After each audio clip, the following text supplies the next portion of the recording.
Ballon d'Or পাওয়ার যোগ্যতা আমার নেই, ব্যালন ডিওর আমার প্রাপ্য নয়, তবে সেরা 30-এ অবশ্যই আমার জায়গা হওয়াটা উচিত ছিল। কেন আমার জায়গা হয়নি এটা ভেবে আমি সত্যিই অনেক হতাশ। এবছর ব্যালন ডিওর পুরস্কারের জন্য গত বুধবার রাতে মনোনীত 30 জনের তালিকা প্রকাশ করা হয়েছে। সেই তালিকায় রিয়াল মাদ্রিদ খেলোয়াড়দের আধিক্যই বেশি। গত মৌসুমে চ্যাম্পিয়ন্স লিগ, লা লিগা ও স্প্যানিশ সুপার কাপ জেতা ক্লাবটি থেকে মনোনীত ব্যক্তিদের তালিকায় জায়গা পেয়েছেন সর্বোচ্চ 7 জন। তবে সেখানে নাম নেই রিয়ালের ব্রাজিলিয়ান ফরোয়ার্ড রদ্রিগোর।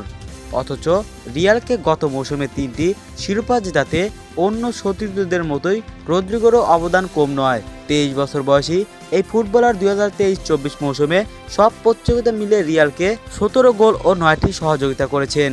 কিন্তু তার এই দারুণ পারফরম্যান্স ব্যালন ডিওরে মনোনীত হওয়ার জন্য যথেষ্ট হয়নি। রদ্রিগোকে ব্যালন ডিওরের শীর্ষ 30 জনের তালিকায় না দেখে ব্রাজিলের অনেকেই হতাশা প্রকাশ করেছেন।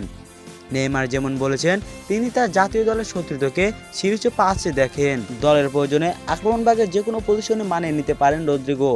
সেন্টার ফরওয়ার্ড কিংবা রাইট উইং দুই ভূমিকাতেই সাফল্য পেয়েছেন। গতি, পাসিং, ড্রিবলিং, ফিনিশিংয়েও বেশ দক্ষ। তো আপনারাই বলুন, রদ্রিগো কি সেরা 30-এর জায়গা পেত? অবশ্যই কমেন্ট বক্সে জানিয়ে যাবেন।